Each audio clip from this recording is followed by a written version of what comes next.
99% of value for custom purpose should be determined based on transaction value.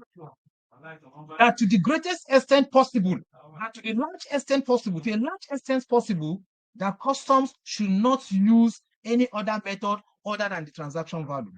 And transaction value is price actually paid or payable. What exactly did you pay for that product?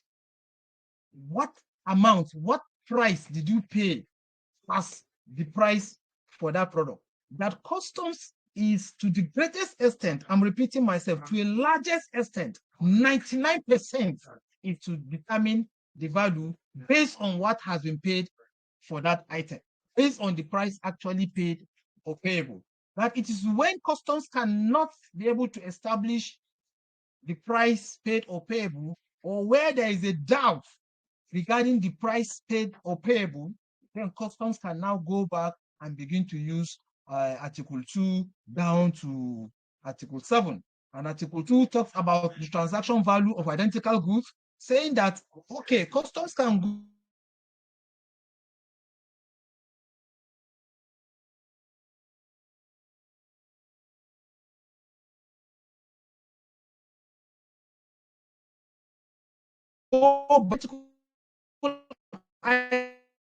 item that has, you cannot see that in your database, that you can now go and use similar method of valuation. And even similar method of valuation is still on the assumption that you're looking at a previous transaction value of a similar item that has been previously imported. So all of this is to actually allow you to arrive at a value that is nearest to the transaction value in a very objective, fair, and natural manner, natural way. And the agreement has also made us to understand that once you get to Article 4, that the importer has the right. The Article 4 now is telling you it is not a method, but it is a kind of instruction as to how to go about the remaining, how to go about dealing with the remaining method. Article 4 says that the application of method of valuation must be serially done, must be sequentially done. That is, you cannot jump from transaction value and go to identical and begin to go to database and say you're looking for a previous identical, or begin to go to database and say you're looking for previous similar. That is one aspect of the instruction day. The second aspect of the instruction is that if importer requests that customs should use computed value method instead of deductive value method of Article 5, then customs will have to oblige and do that. The wisdom, because the other time we asked for the wisdom behind this, why would they say? Because we had challenge with our implementation, where in Nigeria, when we are domesticating in the last SEMA, we said even when the importer apply, it has to be approved by the Mother Ministry of Finance. But issue was raised at the WCO in one of the sessions, that why should Nigeria still insist that approval has to come from another government agency before it can grant the application of the importer for switching the application of Article 6 as against Article 5. And, we were challenged and we had to ask what was the justification for that. And the explanation we got was because it could be that the importer has information regarding the computed value, meaning that he has information regarding the manufacturing processes and the value assigned to different raw materials, the value assigned to labor, the value assigned as a profit margin of the supplier. If the importer has that information, that we have to oblige the importer, immediately he acts without any recourse to the Federal Ministry of Finance for any approval. That was what we were actually told. And I think that has actually reflected in the new Customs Act, that where the importer asks for switching of some of those things, it has to be obliged accordingly. So that is what Article 4 is talking about. So Article 4 is not a method of valuation, but it's an instruction as to how you're going to go about applying the method. The first aspect of the instruction is that the application of the different method of valuation must be done sequentially. It must be done in order of sequence. You cannot jump Article 1 to Article 2. You cannot jump Article 2 to Article 3. You cannot jump Article 4 to Article 5. You cannot jump to Article 5 to Article. You cannot jump. You have to apply them sequentially.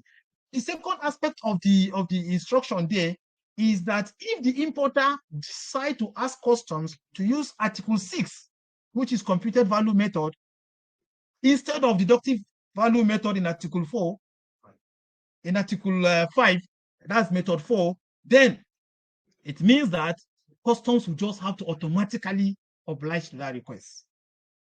And that is what Article 4 is saying. Then Article 5 is talking about deductive value method. In deductive value method, here you're looking at the value of the consignment in the domestic market of importation, the aggregate in the domestic market importation, and you now begin to deduct, some of those expenses that were incurred, expenses like the customs duty that was paid in the country of importation, expenses like the transportation costs that move the item to the market, expenses like the profit margin of the seller in the market, to be able to place the item to the port of importation and be able to come closest to the transaction value of that item. That's what deductive value is talking about. Then computed value method of Article 6, like I said, is looking at the values, computing all the values of the raw materials input that were used to produce that item. The value of labor, the cost of the raw material, the profit margin of the manufacturer, the transportation, the logistics that were put in to get the item to the port of exportation. All these things have to be computed together, put together to arrive at the value for custom purpose.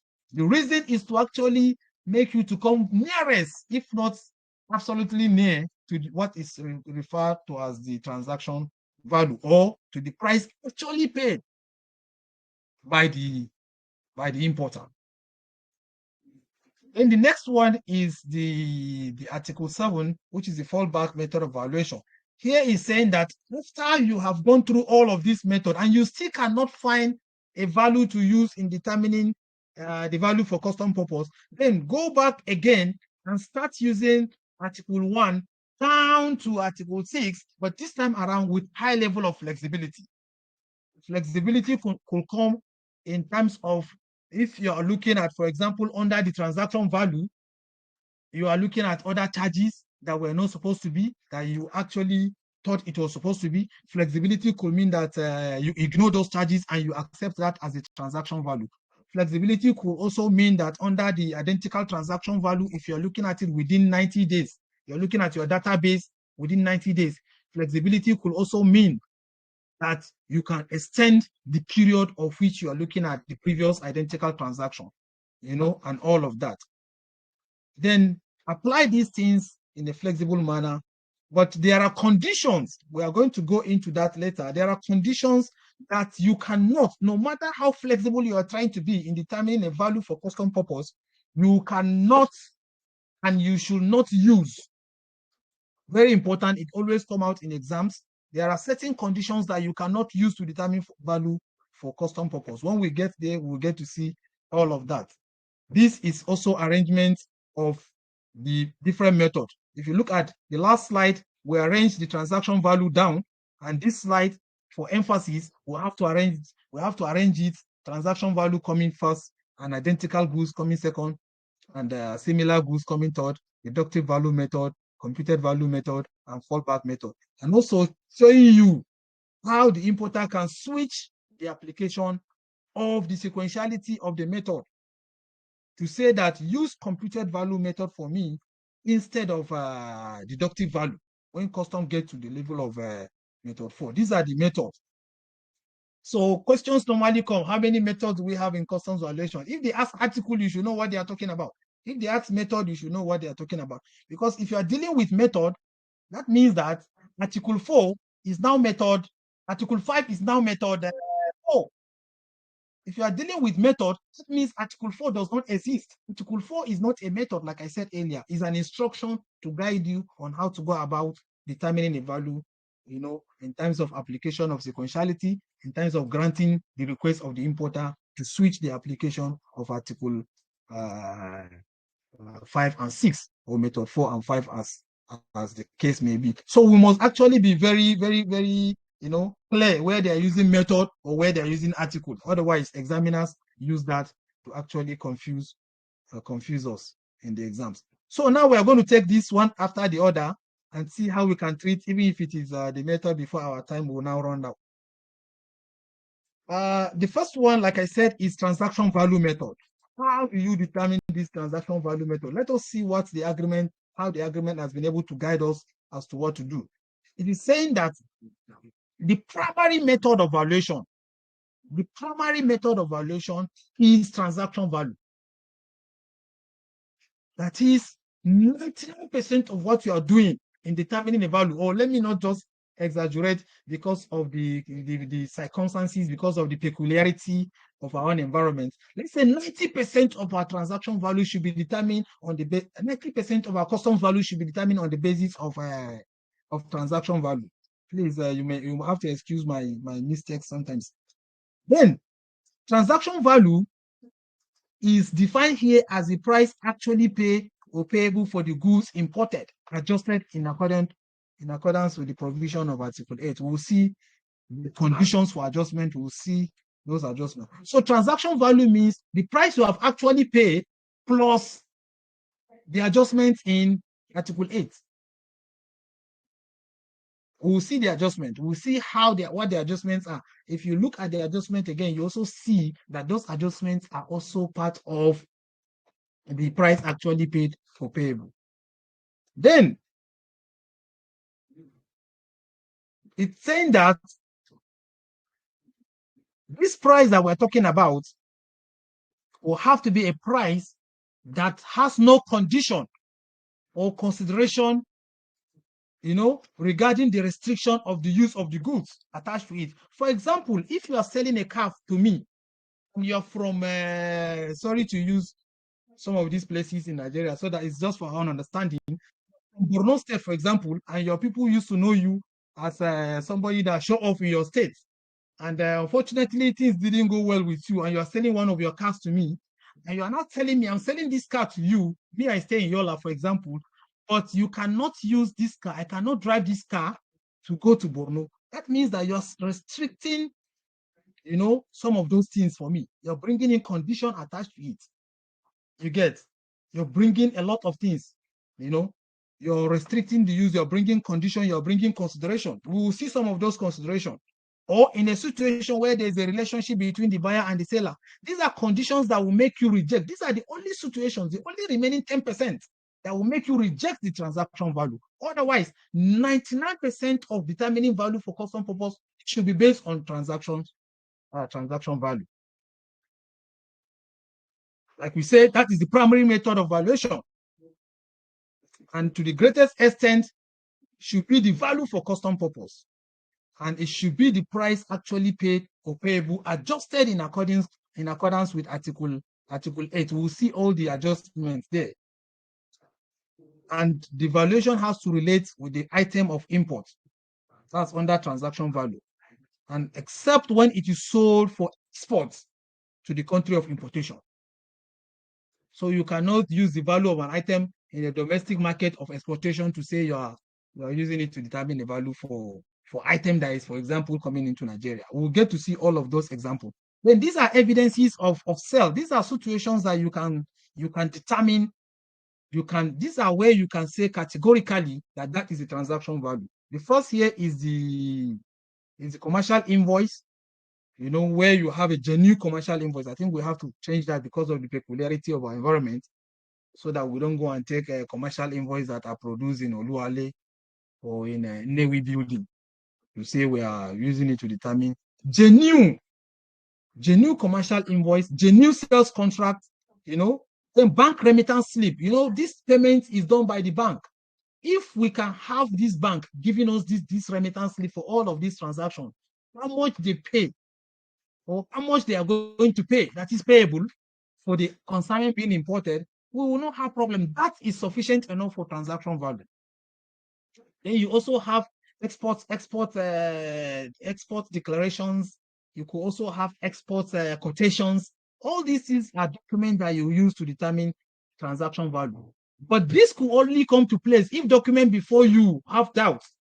If you don't have doubts regarding the document before you, when we come to Article 6.1, you will see how you establish doubt regarding documents presented before you for the purpose of customs valuation. But if you have all of this information, like the issue we're having recently of CBN going to say they are deploying, I don't know if time can permit us to say they are deploying another price verification system. For us in customs, what the bank used to pay the supplier is a transaction value. If they can avail us with those values stand as transaction value because those were the remitted price values. Those were the price paid or payable. These monies, they don't carry them fiscally and go and give. It's a bank-to-bank settlement from the corresponding bank abroad. I mean, from the importers bank here in Nigeria to the corresponding bank, to the applicant, to the suppliers bank abroad. So these are things that these are areas we can use to determine exactly, what a transaction value is or how we can arrive at the transaction value. And transaction value must be for item sold for export. Like I said earlier, don't use items that are in China market to determine the value of the ones coming into Nigeria because generally items for export are cheaper. Some items for export are actually cheaper, except in the case of dumping and other things where you sell even cheaper than the one you sell in your, except if you are trying to dump the consignment in another country or so. And the next statement here says no sell and no transaction value. Where there are no sell, that means you cannot use Article 1. That means there is no transaction value. So we're going to look at concept of sell again to see what determines sell and what does not determine sell within the context of the agreement. The agreement itself did not actually take time to define sell, but it gave situation, it gave instances where you can say, yes, there is a sell that has taken place to warrant the usage of Article 1, or there is no sell that has taken place to not to warrant the usage of Article 1. So these are the cases. The first case here is saying that free of charge shipment. Free of charge shipment, you cannot use transaction value because there is no sale. The second one is saying goods imported for destruction, goods supplied on loan, goods imported by intermediaries. We'll come to see how you use the transfer pricing for between the multinationals and their intermediate and their parent company, and then goods imported under hire or leasing contract. That's good under hire purchase and all of those things. Those ones are situations of no sale. Then consignment sale too, goods that they sell to you, that they send to you or they sell to you, and you only pay after you have sold it in the market. They consign the goods to you, then you don't pay for the consignment except when you have sold the item before you can now see how you can remit whatever you have sold the item. So as at the time of them sending you the goods, value has not been determined, transaction value has not been determined. So these are absence of transaction value. So you cannot use some of those things to actually determine a value for custom purpose.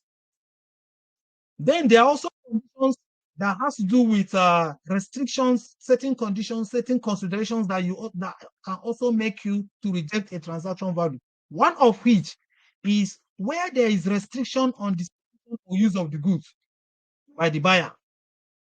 The second one is the sale is subject to a condition or a consideration which the value cannot be determined. I gave us the example of the first one where I say you are telling me where to use my car.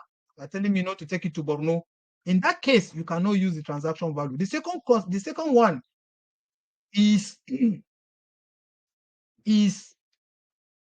for example, if you are selling the car to me on the condition you are selling the car to me at a particular price. For example, let's say the car is a BMW, for example, and you are selling it to me.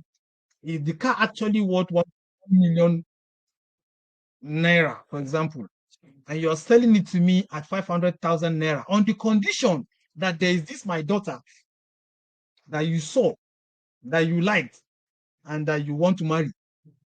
If there is this kind of condition attached to that transaction cannot be accepted under the transaction value. Then again, the third one is where there is part where part of the proceeds for the resale of the goods, which is returned to the seller without possibility of any adjustment.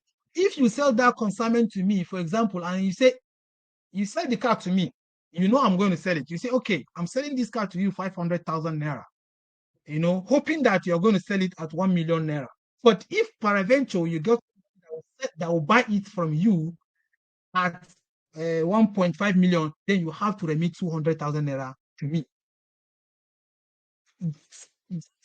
Proceed that is going to go to the seller is actually what disqualify that transaction to be accepted or to be used under the transaction value method. Then the next one is where there is a relationship between the buyer and the seller, and that relationship has influenced the price.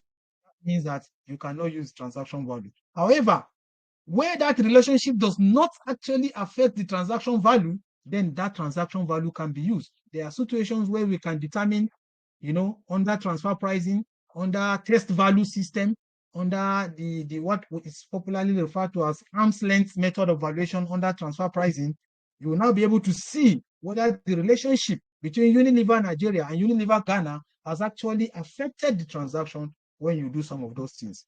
But the mere fact that there's a relationship is not enough until you establish that that relationship has affected the transaction, has affected the price.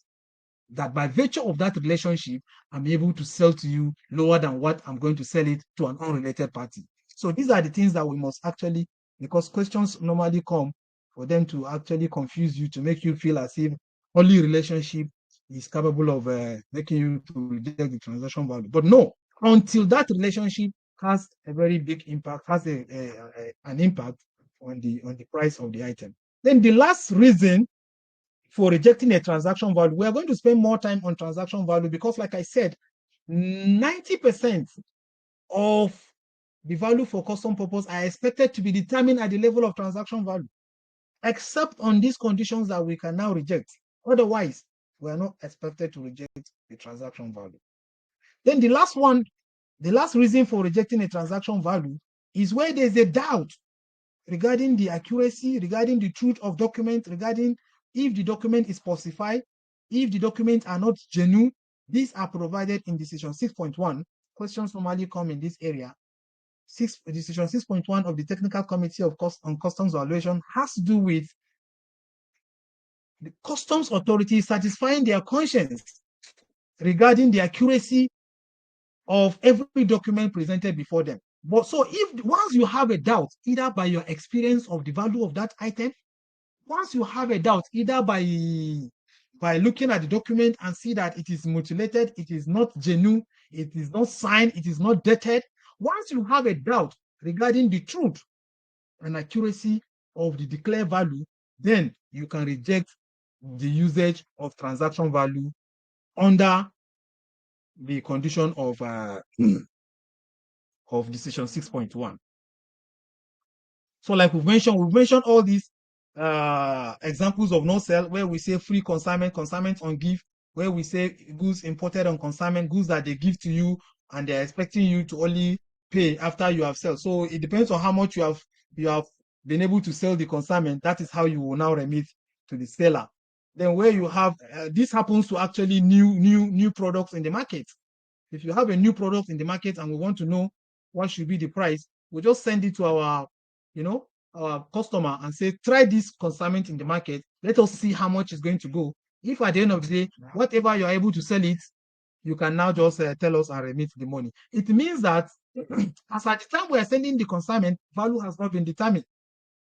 Then quickly move. Goods under hire purchase, goods under loan. So if there is no sell, customs value cannot be determined under the transaction value. So what do? You now move to the next method of valuation. Next method of valuation, which is the transaction value of an identical goods. And transaction value of an identical goods are things you use from previous transactions. We have said this: goods FOC, gift. We have mentioned all of this. Goods imported by intermediaries. They do not, as at the time, you are sending Nigeria, Unilever Ghana is sending to Unilever Nigeria. They are just sending to their intermediaries to sell.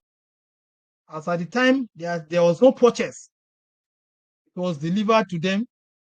They will only account for it after they have taken deliverance and sold the consignment. So as at the time of importation, as at the time the document is presented before customs, there was no value as at the time of that importation. So what do? We move to the secondary method of valuation, which is the identical method, as the case may be.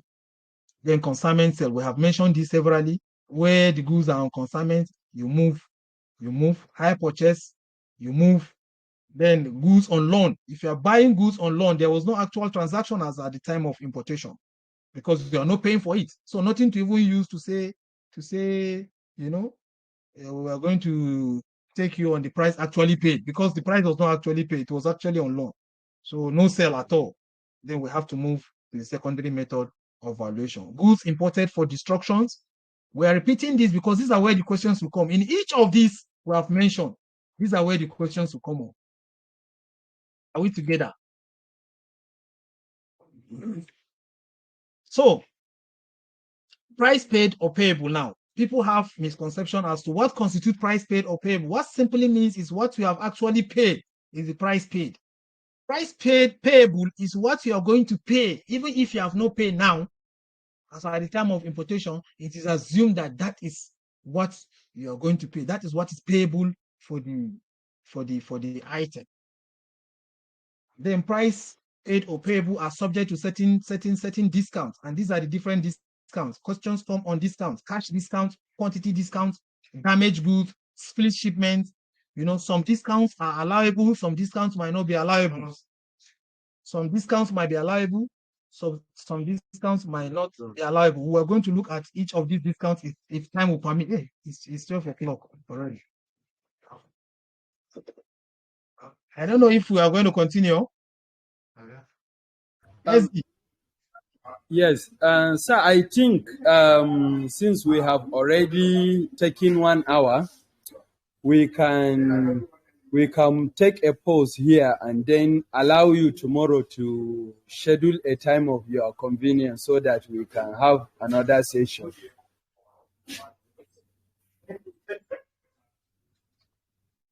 I'm not sure if my tomorrow will be free. That's the question. But if it's something we could continue, we could see how we could round up now. If we're okay with us to continue. Maybe I'll call you. Yes, you can go ahead and round up. Because I'm not sure of my time tomorrow. I'm not very in control of what will happen tomorrow. Okay, let's see how we can just take your 30 minutes again. We're sorry for that. But some of these things, they come with a lot of repetition, but until it is repeated, it will never sink. That's the idea of some of form of this repetition. Until it is repeated this way, you will never get to even remember it in the exam hall. That's the fact. Cash discounts are discounts you pay when you're paying cash. I'm selling you this item at 1,200 naira. But if you're paying cash all now, you can take the 100 and pay me cash now. These are cash discounts, and these are perfectly allowable within the context of the agreement. Then quantity discounts is a situation where you're buying large quantity and you enjoy certain discounts. These things have to be clearly spelled out in the contract agreement. It has to be spelled out clearly in the invoices for customs to even use it. It's not something that I can come verbatim and start telling you that I've enjoyed certain discounts. I've enjoyed that discount. Documentarily, it has to show that discounts were given, and discount too is actually allowed. Then there's what is called retrospective discount. It's a discount that is given to you based on what happened to your previous transaction. Relating to is a discount given to you on a transaction, but the discount is because of what happened with other transactions. And that discount is not acceptable, is not allowable within customs. Then we also have damaged goods. Transactions that are below the normal value of goods should not necessarily be rejected. So even once they show document to say they've used we can drop the material. Somebody is asking if we can drop the material. We can drop the material. This material has actually been used. We only update it. It has been used right from the days of training. It's the same material. We will still drop it on the platform for people to actually make reference to. Then direct or indirect payments. There are payments that you made directly to the seller, and there are also payments you made through the third party. All these ones, can be acceptable. Then there are certain activities that are undertaken by the buyer in the account of the buyer that might not be actually part of the price actually paid or payable. We're going to see all of that, such as advertising costs, such as warranty costs, such as bank interest, and all of that. These are things that we charge the buyer. This is the interest. This is decision 3.1. I told you the decisions are up to 7.1. There is decision 1.1, 2.1, 3.1, 4.1, 5.1, 6.1, and 7.1. But like I said, what concerns us mostly are decision 6.1, 7.1, and even this one. This one has to do with interest, as to whether bank interest, is supposed to form part of the value for custom purpose. Bank interest charges are supposed to form part of the value for custom purpose. They don't really form part of the value because they are interest charges. They are removed. Then conditions, we've mentioned these conditions earlier. There are no restriction. These conditions for using transaction value is that until there is no restriction on the disposition or the use of the goods, how I'm going to dispose the goods, how I'm going to move with the item, there is no restriction, there is no condition attached to it. The second one says that the sales or the price is not subject to any other consideration. The third one is saying that there are no further proceed, from the seller of the importer, which will accrue from the buyer of the importer, which will accrue to the seller. Then there is no relationship. These are things that will continue to be mentioning them so that you can understand them. Then example of restrictions are that, restriction that has to do with the law of the country. If, for example, now Nigerian government say fertilizers cannot move to Borno State, that restriction does not affect the usage of the transaction value, because these are restrictions that involve the laws of the importing country, the laws of the the importing countries. Are we together? So there are also other considerations, other conditions regarding the sale. There are examples of that. Like I mentioned earlier, these things have to be repeated. I'll send the document. You have to read them repeatedly so that they can sink down, so that you can understand. These are different conditions that you see. These are further proceed. I gave example of further proceeds where you get additional proceed, additional profit, and the man is giving you condition that when you get additional profit, you are supposed to repatriate part of the proceed back to me.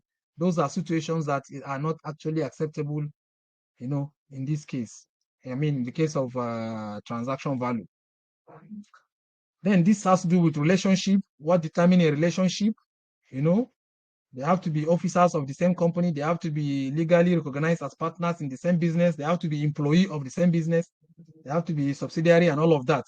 This is a kind of a relationship. So relationship, like we said, is a determining factor as to whether you're going to use a transaction value or not. But you can only reject a transaction value where you have clear evidence that relationship has affected the transaction. And you can do that by using what is called test value.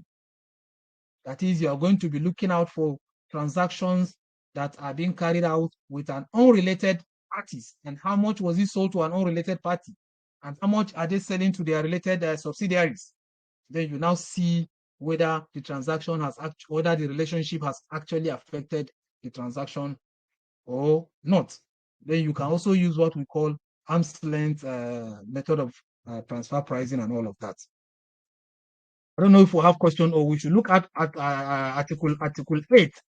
Article 8, we said transaction value is price actually paid or payable in addition to Article 8, and that's why Article 8 is very important, let's look out for what exactly is there in Article 8. Article 8 makes provision for adjustments, specific costs incurred by the buyer, considered to be part of the price actually paid or payable or not.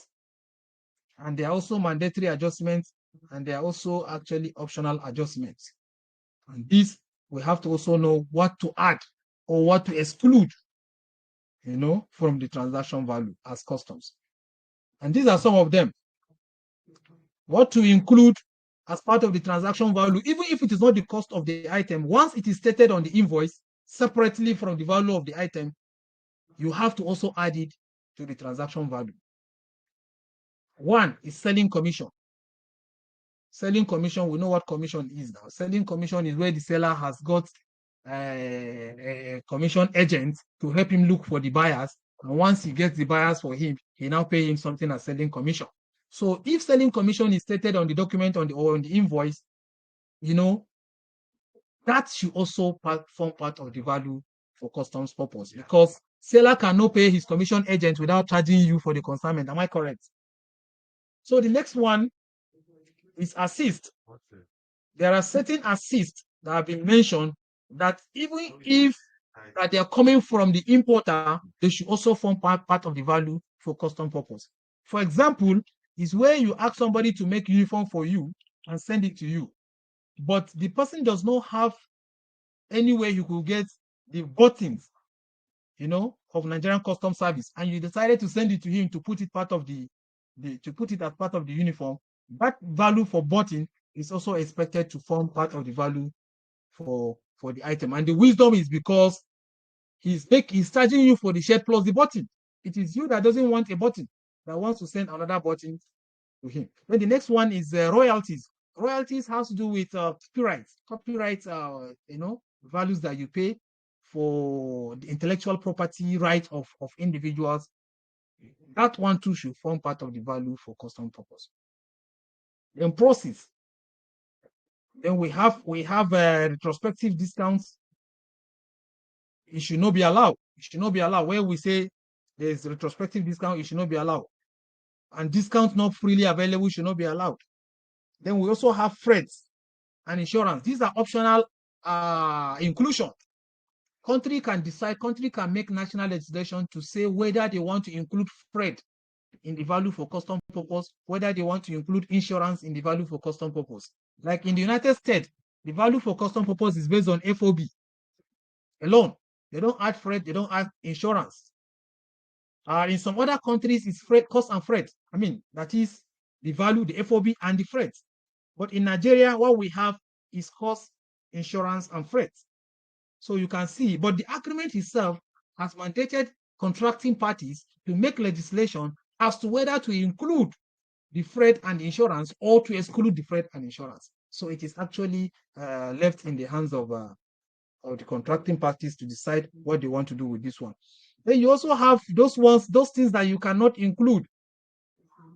And those include the buying commission. If a buyer contracts a buying agent to look for the seller of a particular product for him, and he has got one, and the buyer is able to pay him, that is called buying commission. And that value cannot form part of the value for custom purpose, should not be included. Then discounts, cash discounts, quantity discounts, those discounts that we know that are liable, they should not also be part of the value for custom purpose. Then dividends too.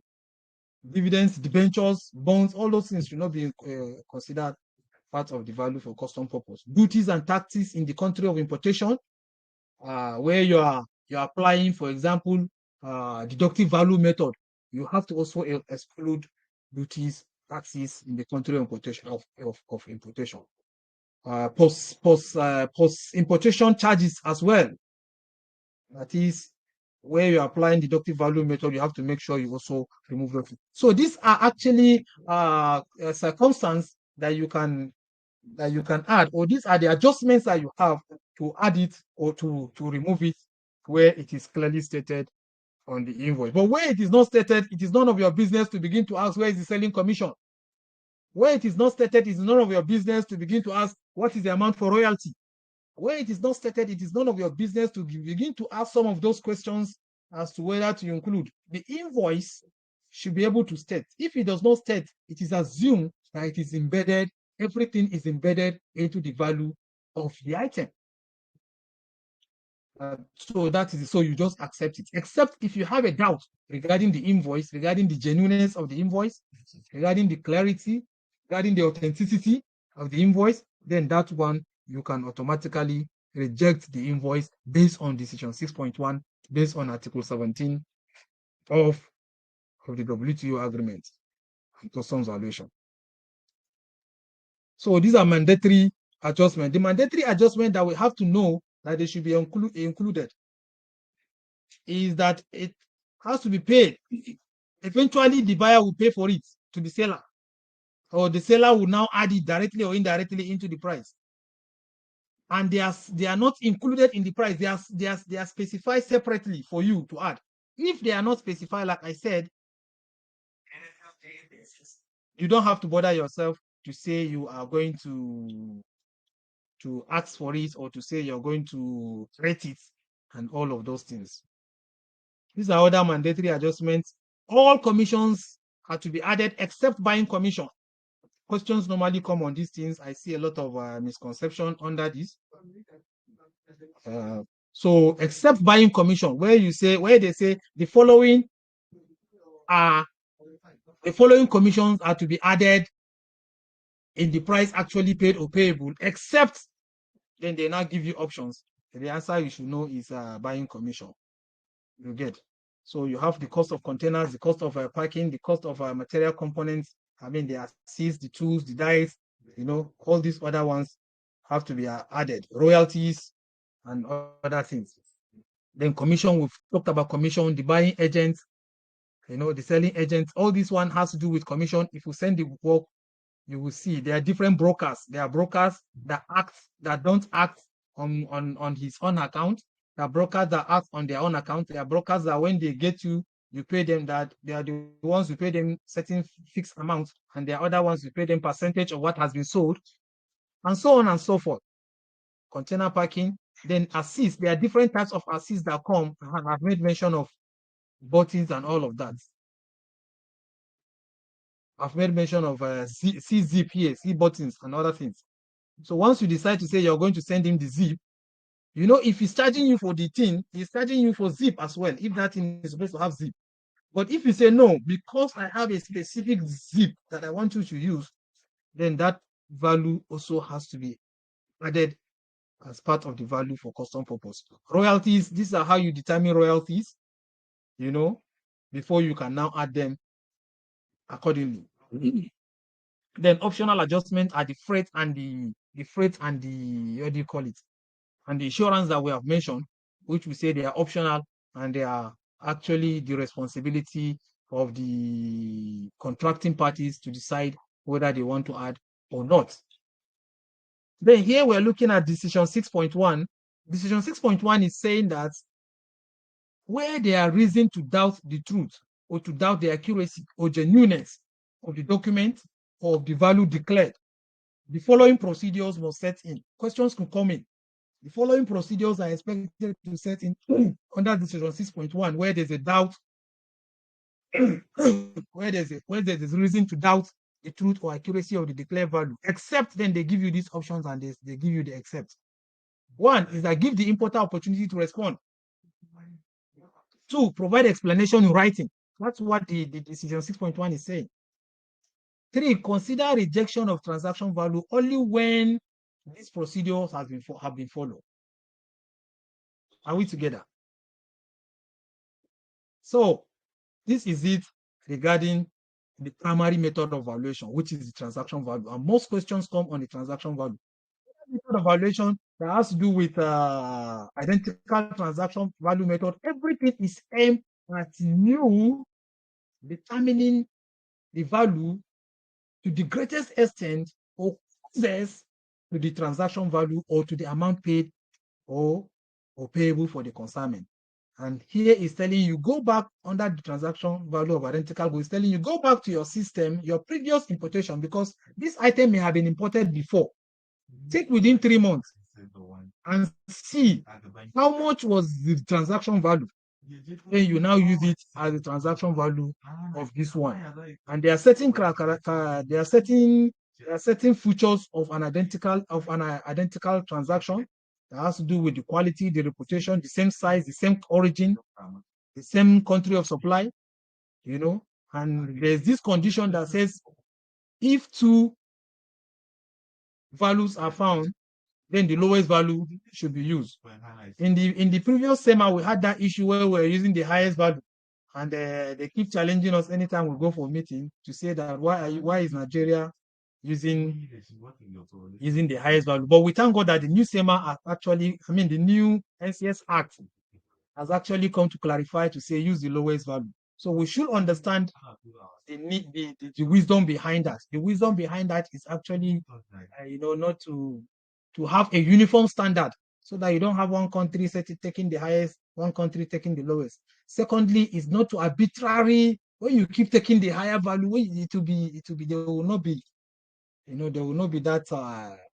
that certainty and predictability in areas of valuation.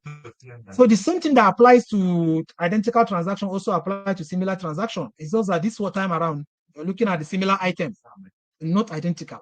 And in similarity, it means that you're looking at, they might not be of the same brand, but they are all television of the same size and all of that. And we have example of two cars here. These two cars, are they identical or similar? The answer is they are all identical. Only the painting does not make them different. But if this other one was Lexus, you could say it's identical. It's similar to the other one. But they are all the same.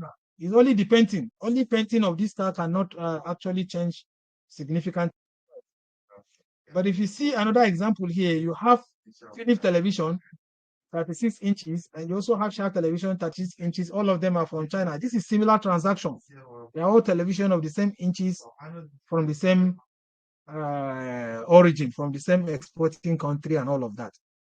We'll send this. We also have in adjustments, you have to consider the quantity, you have to consider the commercial level of whoever is importing.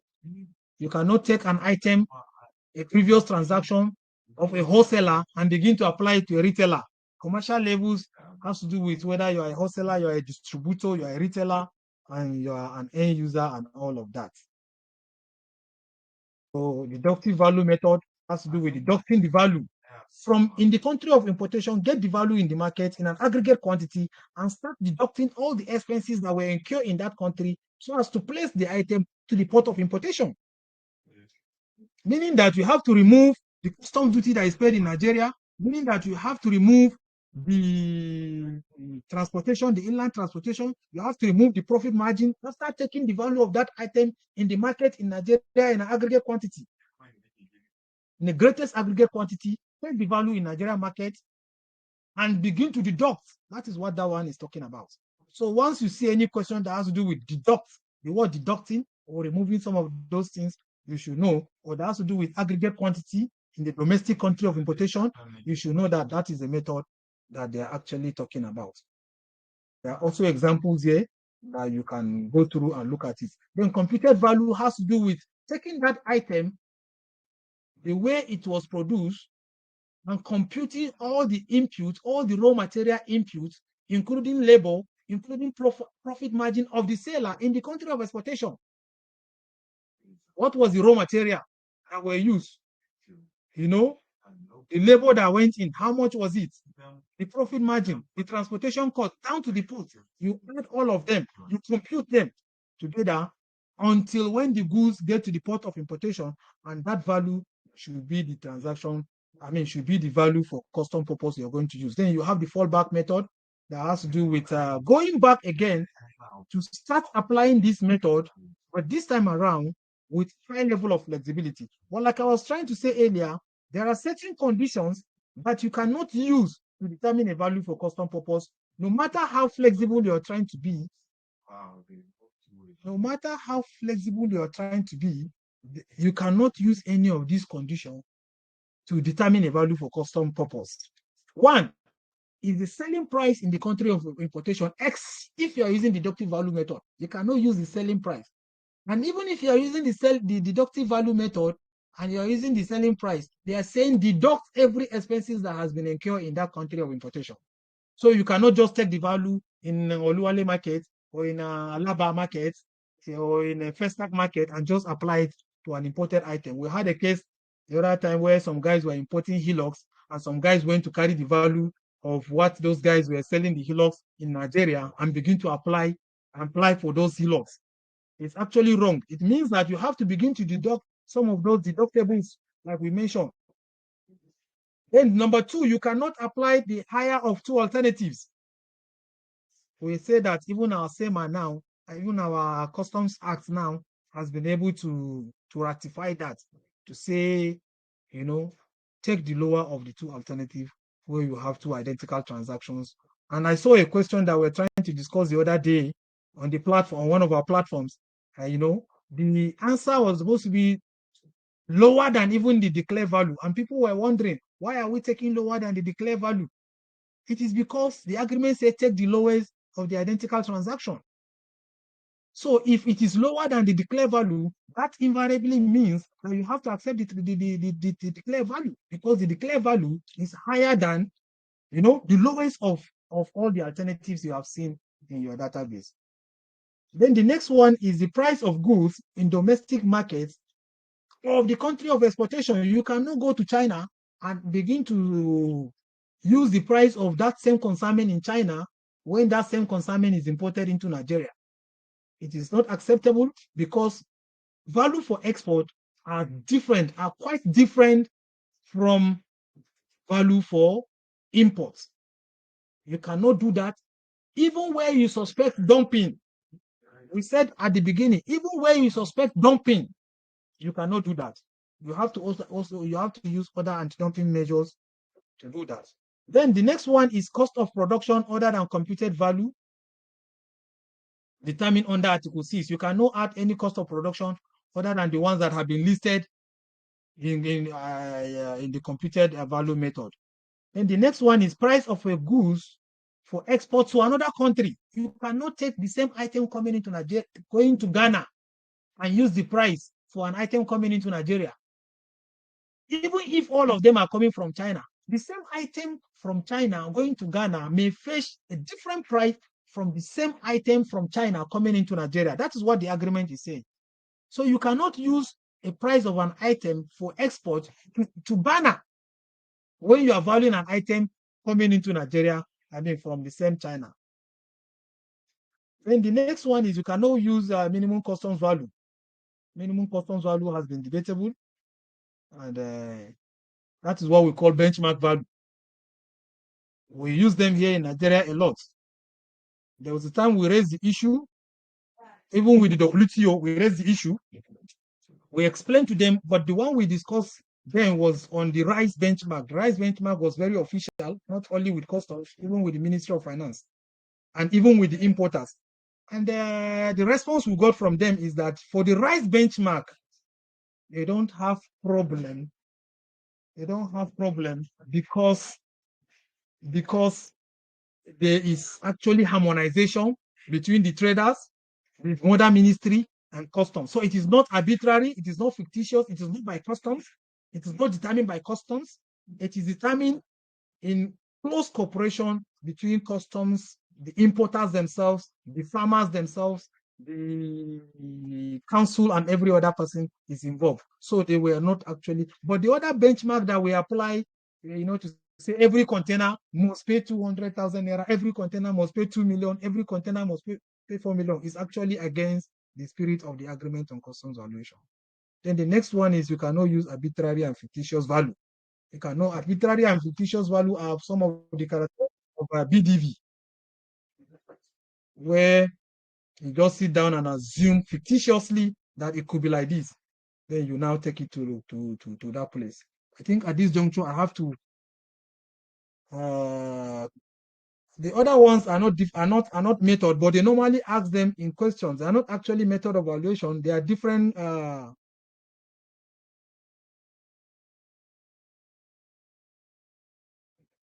Has to do with Article 9, where you have currency conversion. Currency conversion, the question I've seen on currency conversion actually has to do with the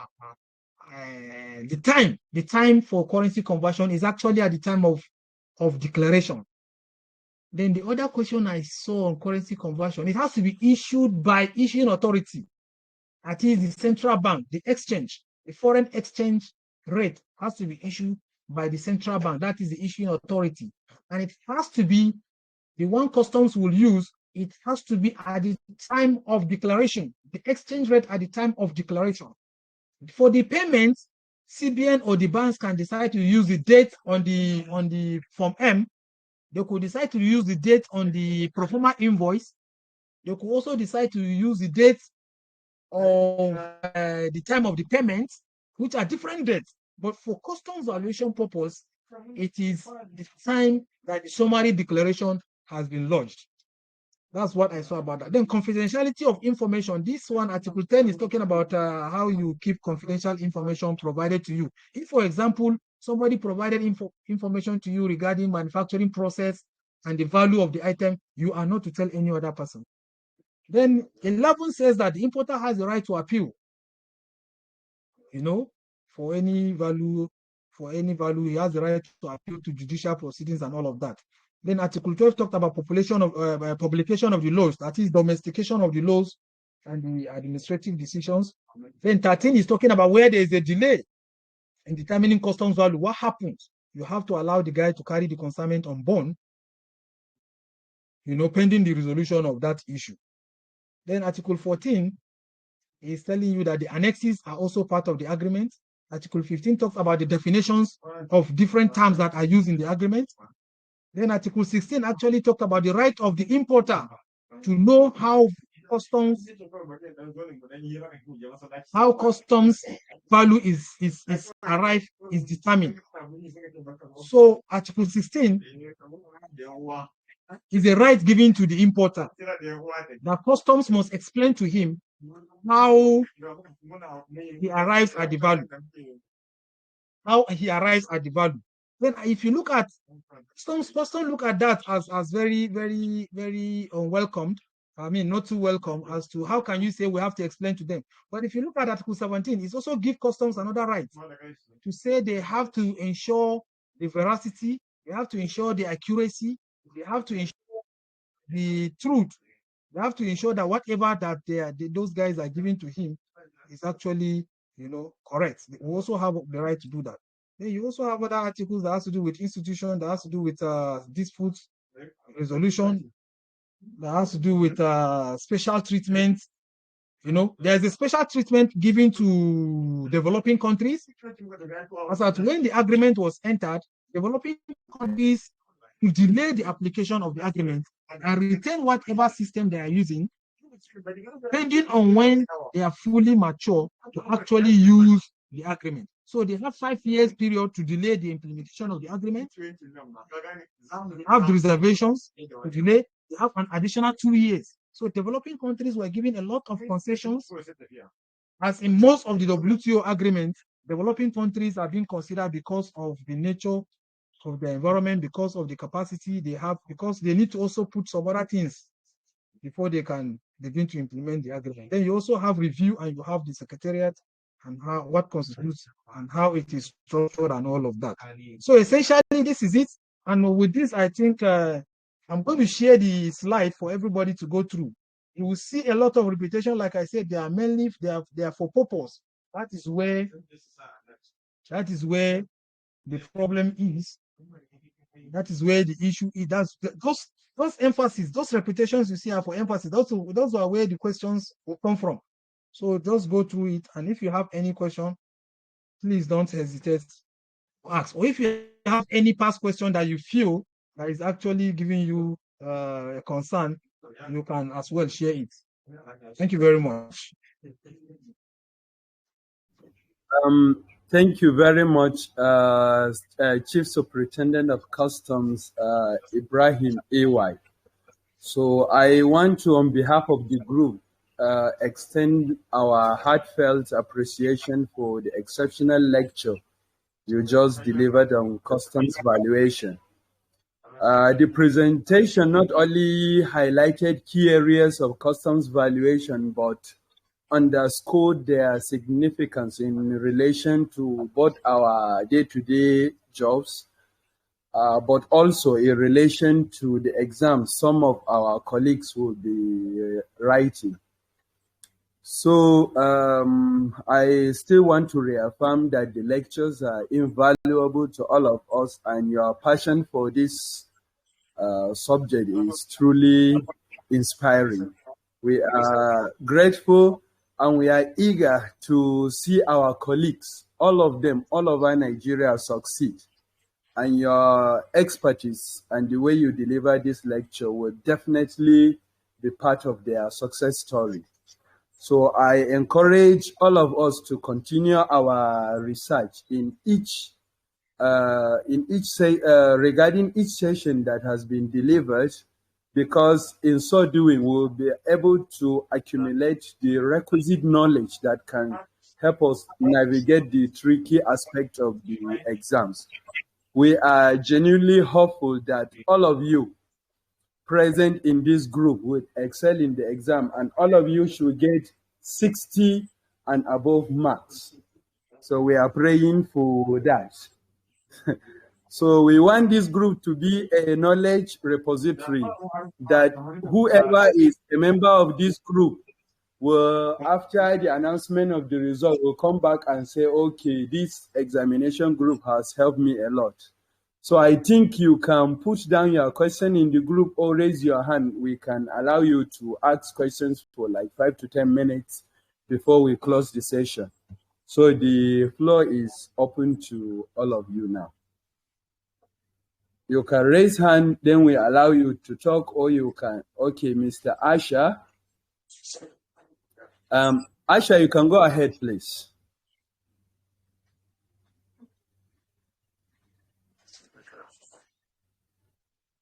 Asha, I saw you raising hand. You can go ahead and ask questions.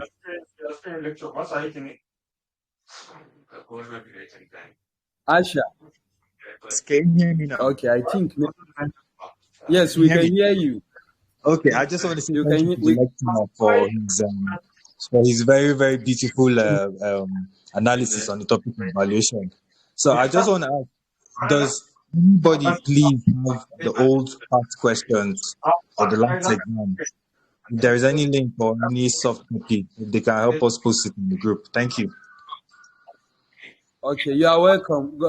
I think all the members have heard your request, and those who have any past questions regarding valuation should equally help us and post to the group. Thank you, Aisha. You can mute yourself now. All right, thanks. Then Ali Jibrin. Ali Jibrin, you can talk. You can go ahead and ask your question. Ali Jibril.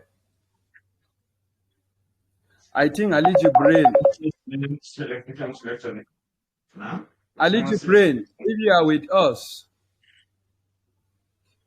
Okay, I will allow George Injo. Is George Injo? I hope I said the name correctly. George, you can go ahead and ask your question.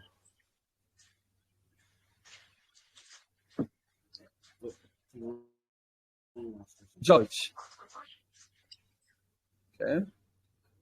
Okay.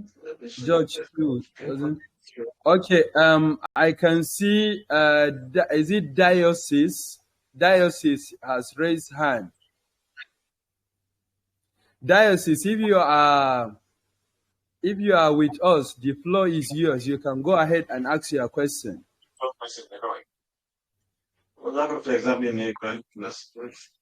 Okay, I think I will allow David. David, you can go. The floor is yours.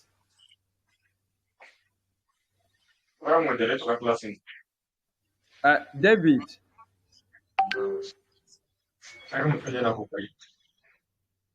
And David.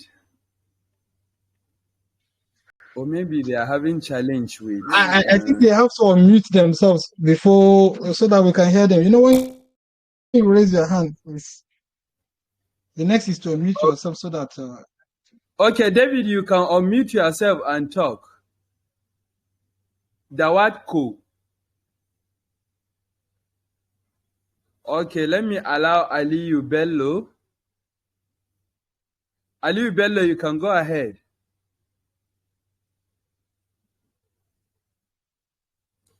Okay, let me allow Ifai O.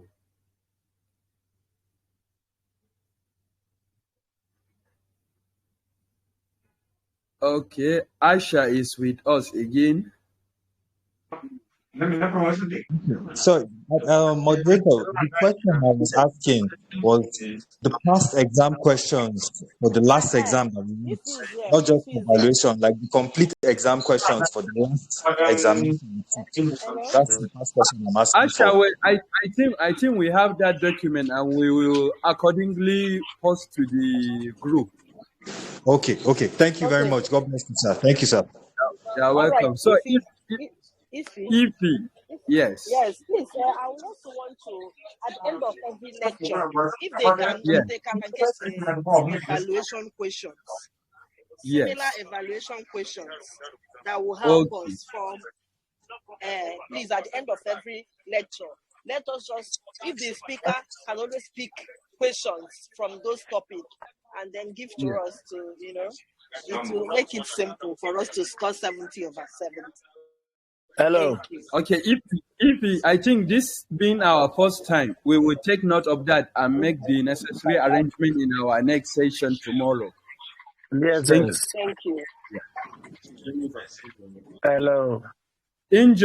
George, you can go ahead. Yeah. Good morning, sir. Good morning. Honestly, I really appreciate this session. It really went down with us. I think what I want to ask is that Asha has already buttressed on it. This particular material that was taught us today, I am begging that we should have it so we can also go through it at our own time to give us a better understanding. Thank you very much. You're welcome. Thank you, sir. So if anyone has questions regarding to what the lecture that was delivered, you can go ahead and ask. Look, I can hear it. Yes, is it Diocese? You can go ahead. Yes, we can hear you. Can you hear me? We can hear you. I want to thank the monitor, the chief superintendent. My question is with regard to, I want to ask that why would an importer request for a computed value instead of the deductive value? Is there any motive behind it? And what is custom? Is custom aware of the motive if there's any motive behind it? Yes. Thank you very much for the question. We also asked that because, like I tried to explain that one earlier, and I said in Nigeria, when we were domesticating our legislation, we decided to say even if he asks for that permission, it has to be approved by the Federal Ministry of Finance. But at one of our sessions in the WTO there, I think Uruguay and the US challenged that very aspect that we said that the importer has to ask, has to get permission from the Ministry of Finance. And we also asked them the same question: what is the rationale behind granting the importer such latitude to just ask custom to switch from the application of the sequentiality of the valuation method? The answer we got was that the wisdom behind it is because it could be that the importer has information and the prices of the manufacturing process, information regarding the input, the raw material input, that is the value of the raw material input, the value of the labor, the value of the price of the profit margin in the and other costs associated that will be used in the computed value. So that was justification we got. So what they're saying is that if he has that, for them, that is more authentic than customs going into the domestic market of importation and getting the item in an aggregate quantity, and coming to begin to apply deductive method and deduct some of those values and place the item. For them, if he has that connection with his own supplier to get information regarding the computed value, that is more what now? That's better customs using the value of the item in an aggregate quantity in domestic country of importation and begin to deduct.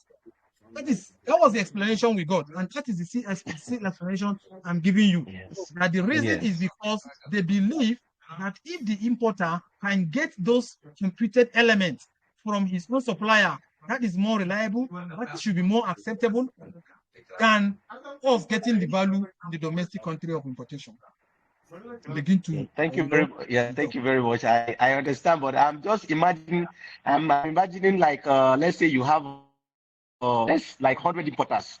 We go for this value method, and at the end of the day, our actual transaction value, what will actually happen to it? I think they will be they kind of they be determined to us that is the customer administration which one they actually want to use. Thereby, all our the actual transaction value will definitely be weakened. So I don't know whether the authority can maybe you that are the expert for now. Yes, but you know, again, until we get to that level, most 90% of our transaction in Nigeria, we don't even get to a method, a deductive value method. We don't even get to computed. Majorly we stop at a transaction value of identical or similar. So there are rare cases that you even get to the level of using deductive value method or computed value method. There are rare cases because he's never the first person to have imported that item, except in a case where the item is the only item manufactured in the world. It has never come to this country. We have never seen it. There was no way we can get the value of a similar item, and we're still suspecting what has been declared. We're still having doubt regarding the declaration and all of that. But thank you very do much. we use that in this part of the world? Yes, I understand. Very hard. Thank you very much. Thank you very much. So if any other person has question, you can go ahead. Hello, sir. Yes, hello, good afternoon, everyone. Esther, good afternoon. Okay, I want to say a very big thank you to our presenter today. It was an excellent delivery. I actually posted a screenshot, I think the question that was referenced when it was speaking in the group. Yeah. And is there anybody hearing me? You said? Hello. I said I posted a screenshot, I think the question that the facilitator I posted a screenshot of the question in the group. Okay, I yes, so I've seen it. Yes, I've seen I remember there was a time that there was a heated argument about the fact that in that option, it's the what's it called? The lowest value, the option with the lowest value that has to be chosen. That in that option, yes, in the question. So my question was, assuming maybe there was a lower value, let's say something of $40,000 or $15,000 or $6,000, that would that option have still been the right option? That on what basis do we just choose any low value? No, not any low value. You cannot choose any low value. If you have a transaction in your database, one says 70,000, another one says 6,000. You know, there are two different things. They are never even the same item. I mean, something was wrong. Something must have been wrong. For the question, I just posted the screenshot for that question. What is the correct answer? I posted the question on the group. What's the correct answer? And on which basis are we choosing the correct? Thank you. This is your question. I don't know where it is, but the one we have before, I think that one has to do with we have. I think her question is on the platform, sir. Yes, but this one, okay, I can see 30 units, 30 units of 6, 30 units of. So the right answer for this one, are you with me? Yes, we are listening. The right answer for this one that we said that time, I don't know, it's not even listed in ABC. And the one we saw that time does not have 35. It only stopped at 56. But let's address this one as posted. Let's address this one as it is. Okay. Let's address this one as it is. Into Nigeria through Accra. You cannot even begin to talk of is it from Accra? Through Accra, Ghana. Identical transaction from Singapore. Papa, identical transaction on Singapore. So based on this one, This is 35,000. This is 70,000. If you ask me, based on this one, I will question the validity of. He declared 60,000. Remember, explain to the question. He declared $60,000. Am I correct? According to the question. Yes. So if you ask me, I will question the validity of the 35,000. See, the way I look at this thing, any value that is plus or minus 10 to 20% is outside the validity of my comparison. Okay.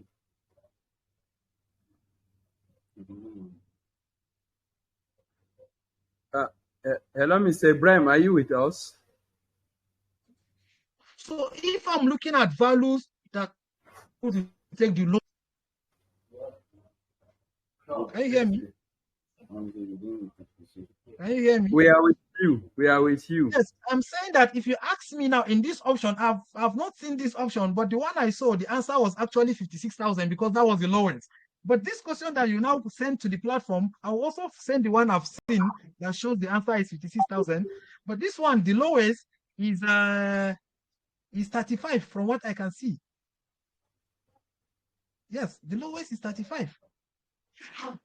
You get the point. Because of the difference between 35 and 70, you'll question the validity of this option. But based on the rule, it says go with the lower one. If they are giving you this, what they want you to do is to go with the lower one. But practically, if I'm doing valuation and I see this kind of a situation, I'll question the validity of one. And once you are questioning the validity of one, you're just bringing to bear your powers to apply decision 6.1 to doubt the value declared. That is practically. But if in the options I'm giving these ones like this as it is, I will take the lowest one because the rule says takes the lowest of the options of the alternative values. I don't understand if that makes sense to you. Okay, Esther, are you with us? So I think, Chief, I think on this particular question, you have already you have compared the total number of units. You have equally taken into consideration the country of origin.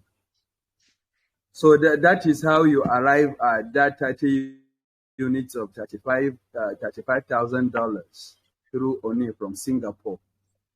Yes. Then you have that through Apapa from the same Singapore, which says 65. Then you have another one through Ghana into Nigeria through Ghana. Then you also have another one that says from Singapore through One. Okay. I mean, this question is mixed up. I don't know who did this because if you look at option D, option C, and D. Hello. If you look at option C, option C and D, let's read option C and D. It says 30 units of $56,000 imported through on a port from Singapore. It says now transaction value of identical or similar. Then the last one says 30 units at 35,000, imported through on a port from Singapore. For me, these things, the lowest here is actually 35. You understand? But the options I have from this same question, the lowest was 56. So it's not actually advisable for us to begin to create questions that begin to put lower than what is reasonable. So the valuation is actually meant to be fair. You cannot, somebody has declared $70,000 for the same 30 units, and another person declared 35, and you want to accept 35. You're not being fair. It's not fair. You have to find out what happens that this one is declaring far lower. Because the difference is about around 50%, around 40 something percent or so. I mean 50 stuff. You get? Yeah, yes. I think, Chief, we can call it a day. Since you are also part of the group, All other members can keep posting their questions there. We can deliberate and come to a reasonable conclusion.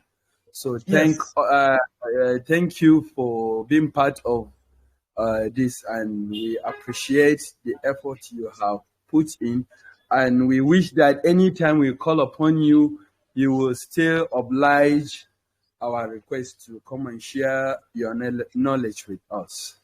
So thank you, and I'm thanking all the participants, and I encourage all of us to also share this platform to especially our colleagues that are in the front line, those enforcement officers. We need to reach out to them so that they cannot be left behind. Thank you.